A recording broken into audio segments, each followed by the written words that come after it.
Drop it.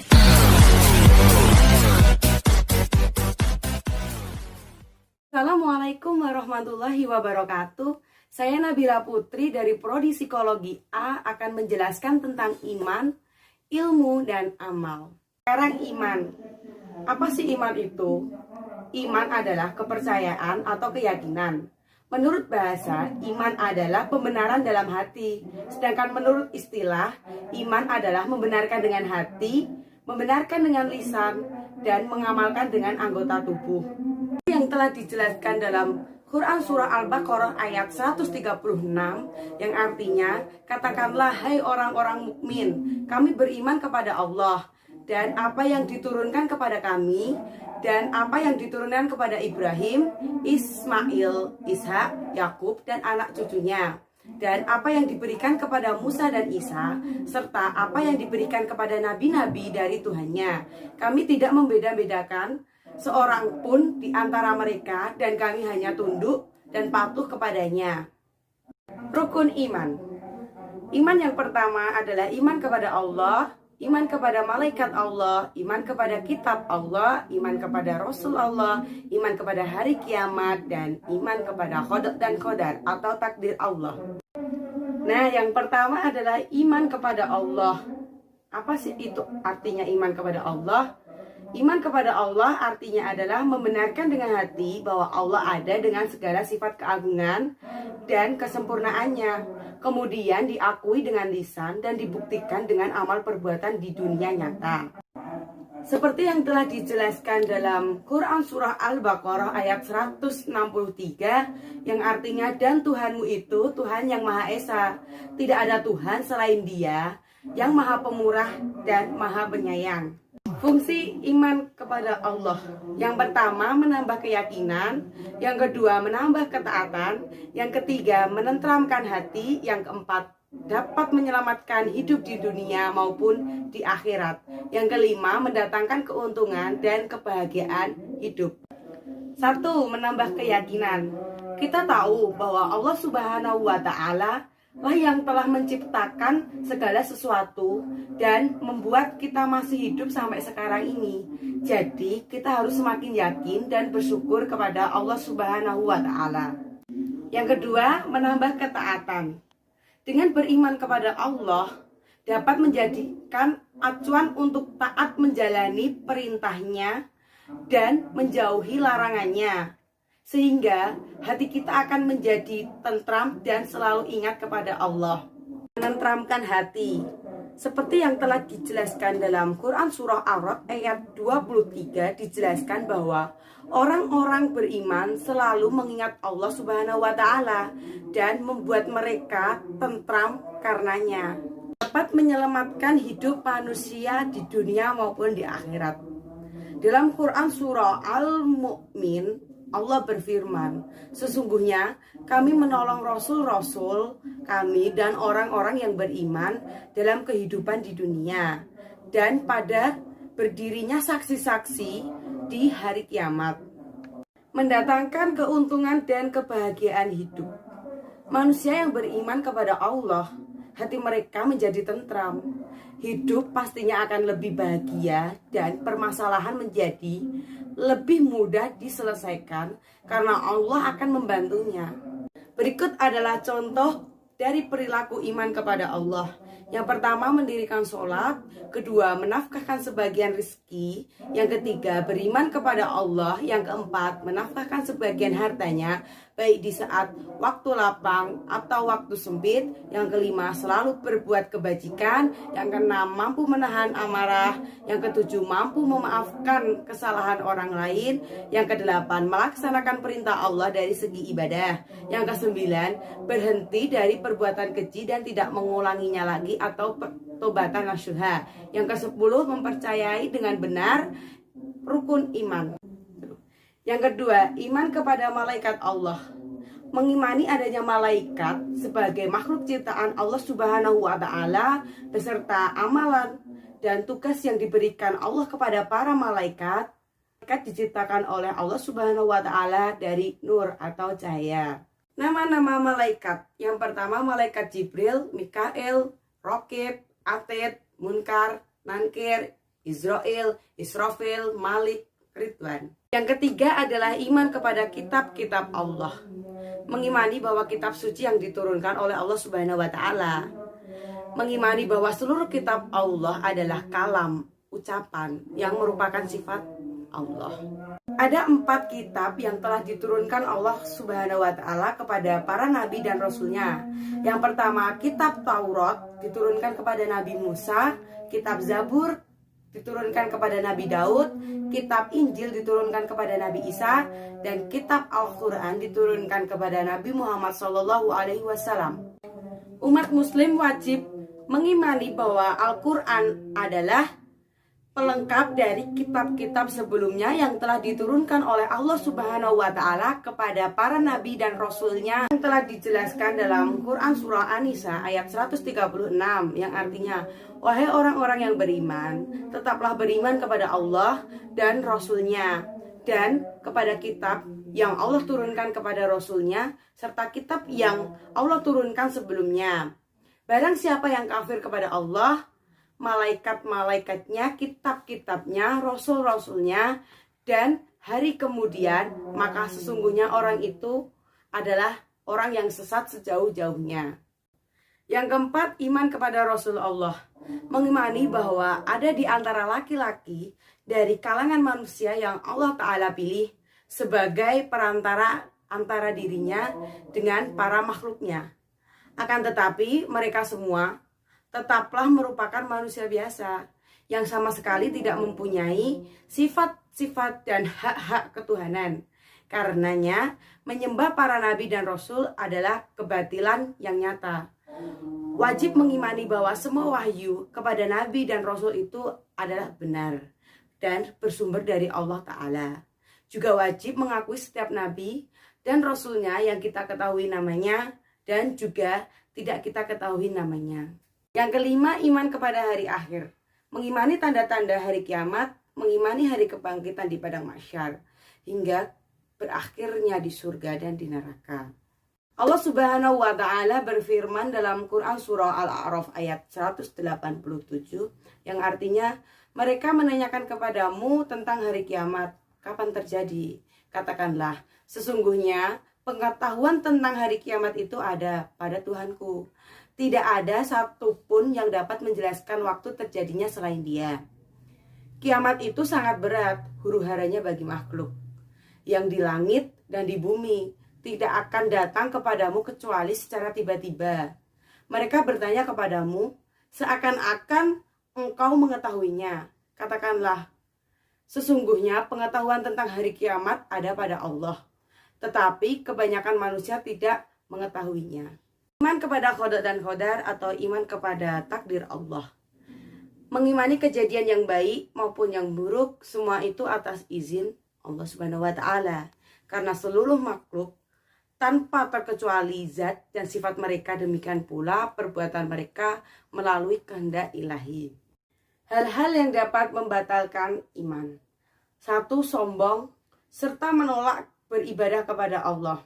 Adapun orang-orang yang beriman dan berbuat amal soleh, maka Allah akan menyempurnakan pahala untuk mereka dan menambah untuk mereka sebagian dari kaumnya. Adapun orang-orang yang enggan dan menyombongkan diri kepada Allah, maka Allah akan menyiksa mereka dengan siksaan yang sangat pedih. Dan mereka tidak akan memperoleh bagi diri mereka perlindungan dan pertolongan dari Allah Subhanahu wa taala. 2. Menjadikan perantara dan pertolongan yang ia sembah selain kepada Allah Subhanahu wa taala. Maksudnya adalah seperti menyembah pada patung atau berhala, meminta pertolongan kepada dukun, mendatangi makam untuk meminta pertolongan juga, memakai sesaji. Ketiga, menolak sesuatu yang ditetapkan Allah untuk dirinya atau yang ditetapkan oleh Rasulnya. Adalah manusia menolak takdir yang telah ditetapkan oleh Allah untuk dirinya. Yang keempat, mendustakan Rasulullah SAW tentang sesuatu yang beliau bawa. Seperti yang telah dijelaskan dalam Quran surah Al-Fatir ayat 26 yang artinya, akan aku azab orang yang kafir, maka lihatlah bagaimana hebatnya diriku atau akibat dari kemurkaanku. Kelima, berkeyakinan bahwa petunjuk Rasulullah Shallallahu Alaihi Wasallam tidak sempurna atau menolak suatu hukum syara yang telah Allah turunkan kepadanya. Tidak mau mengkafirkan orang-orang musyrik atau ragu tentang kekafiran mereka, sebab hal itu berarti meragukan apa yang dibawa oleh baginda Rasulullah Shallallahu Alaihi Wasallam. Seperti yang telah dijelaskan dalam Quran Surah Ibrahim ayat 9 yang artinya, dan mereka berkata, sesungguhnya kami mengingkari apa yang kamu suruh menyampaikan kepada kami, dan sesungguhnya kami benar-benar dalam keraguan-raguan.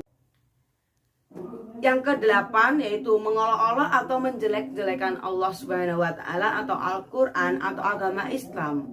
9, meyakini bahwa orang-orang tertentu boleh keluar dari ajaran Rasulullah Shallallahu Alaihi Wasallam dan tidak wajib mengikuti ajaran beliau.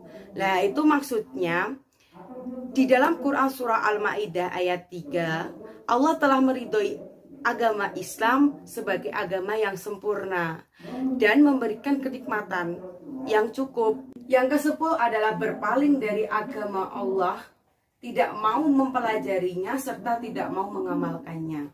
Yang telah dijelaskan dalam Quran surah As-Sajdah ayat 22 yang artinya Allah menerangkan bahwa yang paling zalim ialah yang telah sampai kepadanya peringatan Allah, ayat-ayat Allah, petunjuk Rasul, tetapi mereka berpaling dari ajarannya dan Allah akan menyiksa dengan azab yang paling pedih. Setelah tadi tentang iman, sekarang kita akan membahas tentang ilmu. Apa sih ilmu? Ilmu merupakan kata yang berasal dari bahasa Arab yang berarti tahu atau mengetahui.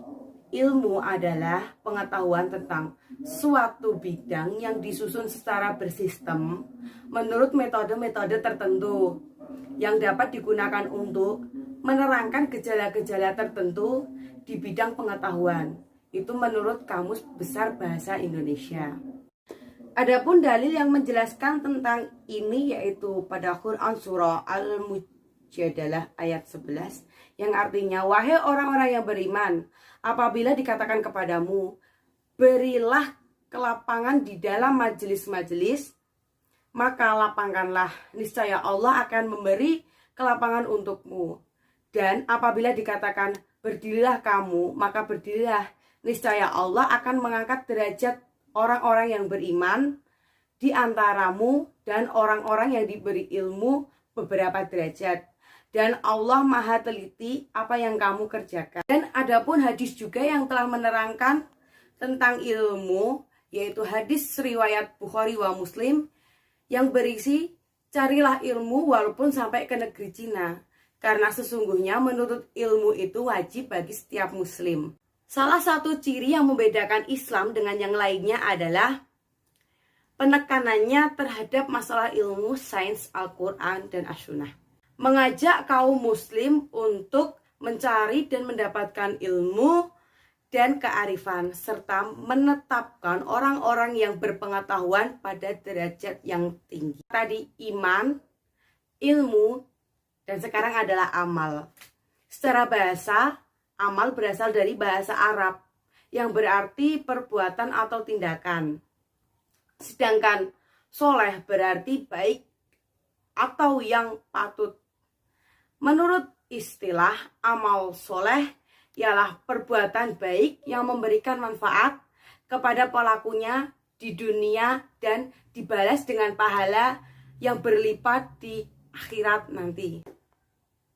Dalil yang menjelaskan tentang amal yaitu pada Quran surah Al-Qasas ayat 84 yang artinya, siapa yang mengerjakan kebaikan, dia akan mendapat pahala dari perbuatan itu. Dan siapa yang mengerjakan kejahatan, maka orang yang melakukan kejahatan itu tidak dibalas kecuali menurut apa yang dikerjakannya. Nah, amal itu dibagi menjadi dua, amal soleh dan amal jariah. Apa sih itu amal soleh? Amal soleh adalah melakukan pekerjaan baik yang bermanfaat bagi diri sendiri dan bagi orang lain, berdasarkan syariat Islam serta ikhlas karena Allah Subhanahu wa Ta'ala semata. Amal soleh termasuk perintah Allah, karena dengan beramal soleh maka akan tercipta kehidupan yang tentram dan bahagia.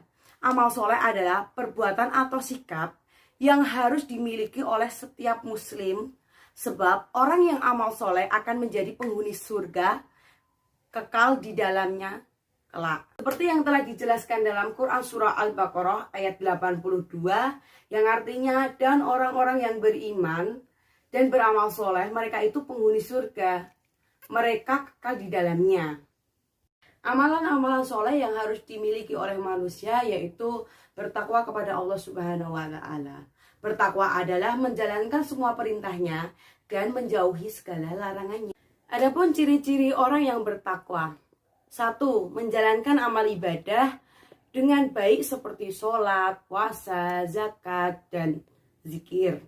Yang kedua, memulai sesuatu perbuatan baik dengan mengucapkan basmalah dan mengakhirinya dengan hamdalah. Yang ketiga, berniat dengan ikhlas karena Allah Ta'ala setiap perbuatan baik yang hendak kita lakukan. Amalan soleh yang selanjutnya yaitu adalah birrul walidain atau patuh terhadap orang tua. Orang tua adalah orang yang telah berjasa kepada kita, terutama ibu. Maka sudah sewajarnya kita sebagai anak harus berbakti kepadanya. Wujud nyata berbakti kepada orang tua. Tidak berkata kasar kepada kedua orang tua kita. Berlaku hormat serta santun terhadap orang tua. Tidak berkata saat disuruh orang tua. Berlaku rendah hati dan penuh kasih sayang. Mendoakan orang tua. Amalan soleh selanjutnya yaitu berbuat baik sesama manusia. Berbuat baik yang dimaksud adalah tidak meragukan orang lain, bersikap jujur, tidak menyakiti hati orang lain, bersikap ramah, saling tolong-menolong dalam kebaikan, gotong royong, dan takwa, dan masih banyak hal yang lainnya. Selanjutnya yaitu berbuat baik terhadap lingkungan. Adapun wujud berbuat baik pada lingkungan antara lain memanfaatkan sumber daya alam sebaik-baiknya, menjaga keseimbangan alam sehingga alam tetap lestari, tidak melakukan hal-hal yang dapat merusak ekosistem yang ada di alam, baik itu di darat maupun di laut dalam jangka waktu yang lama.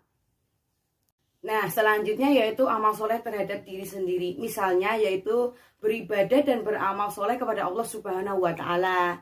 Tidak membiasakan diri jatuh ke dalam dosa, kebinasaan, kehancuran. Seperti apa sih itu?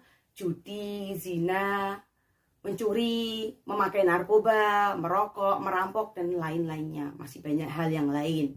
Yaitu saling membantu dan mengurangi penderitaan orang lain karena Allah. Terus menjauhkan sikap tercela seperti berburuk sangka, iri, dengki, kikis, boros, dan adu domba. Syarat sahnya amal soleh antara lain yaitu amal soleh yang dikerjakan dengan ikhlas karena Allah Subhanahu wa Ta'ala. Hal ini telah dijelaskan dalam hadis riwayat Ibnu Majah yang berbunyi, Allah tidak akan menerima amal melainkan yang didasari ikhlas karena Allah dan untuk mencari ridhonya. Amal soleh tersebut dilakukan secara sah sesuai dengan syariat Islam. Rasulullah Shallallahu Alaihi Wasallam bersabda, barang siapa yang mengerjakan amal tanpa adanya dasar salam agama, maka amal tersebut ditolak sesuai dengan hadis riwayat Muslim. Dilakukan dengan memenuhi ilmu. Amal jariyah. Amal jariyah adalah sebutan bagi amal yang terus mengalir pahalanya.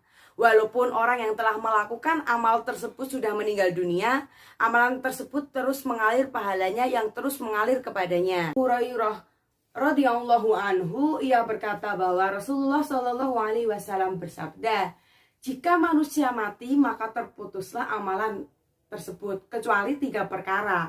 Yang pertama sedekah, yang kedua ilmu yang diambil manfaatnya, yang ketiga anak soleh yang selalu mendoakan orang tuanya. Hadis riwayat Muslim nomor 1631. Sedekah jariyah. Sedekah jariyah yaitu jika kita menyisihkan harta yang kita miliki untuk membangun dalam bentuk kelangsungan atau kelancaran dalam pembuatan masjid, terus musola, sekolah, jalan, dan masih banyak lagi. Sekarang ilmu yang bermanfaat. Jika kita mengajarkan ilmu yang kita miliki kepada orang lain dan orang lain itu terus mengamalkannya dalam kebaikan, maka itu pahala akan mengalir kepada kita saat kita meninggal nanti. Anak yang soleh. Di dalam agama Islam itu menekankan orang tua dalam mengajarkan anaknya pada pendidikan agama seperti sholat, mengaji, dan berdoa. Jika orang tua tidak mengajarkan sejak dini dalam pendidikan agama, itu anak cenderung akan susah untuk melakukan kegiatan-kegiatan yang berbau dengan agama. Nah, lebih sulitnya lagi atau lebih celakanya lagi jika orang tuanya telah meninggal dan anaknya tersebut itu tidak tahu bagaimana cara mengirimkan doa kepada orang tuanya. Sekarang hubungan iman, ilmu, dan amal. Pertama, hubungan antara iman dan ilmu. Iman dan ilmu merupakan dua hal yang saling berkaitan dan mutlak adanya. Dengan ilmu, keimanan kita akan lebih mantap atau lebih sempurna. Sebaliknya, dengan iman, orang yang berilmu dapat terkontrol dari sifat egois pribadi, kelompok, atau bangsa, sombong dan semena-mena yang berakhir menjadi rusaknya tatanan hidup sosial, kemasyarakatan, dan meruntuhkan peradaban yang telah susah payah dibangun oleh manusia. Dua, hubungan iman dan amal. Amal soleh merupakan wujud dari keimanan seseorang. Iman dan amal diibaratkan seperti koin yang memiliki dua sisi, yaitu saling berkaitan dan tidak terpisahkan.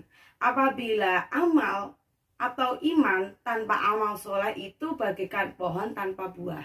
Yang ketiga, hubungan amal dan ilmu. Hubungan ilmu dan amal dapat difokuskan pada dua hal. Pertama, ilmu adalah pemimpin dan pembimbingnya, yaitu amal perbuatan. Amal yang lurus dan berkembang bila didasari dengan ilmu. Keimanan yang dimiliki oleh seseorang akan menjadi pendorong untuk menurut ilmu, sehingga posisi orang yang beriman dan berilmu itu berada pada posisi tertinggi atau derajat tertinggi di hadapan Allah Subhanahu wa Ta'ala. Sekian penjelasan tentang iman, ilmu, dan amal dari saya. Jangan lupa like, subscribe, dan komen. Wassalamualaikum warahmatullahi wabarakatuh.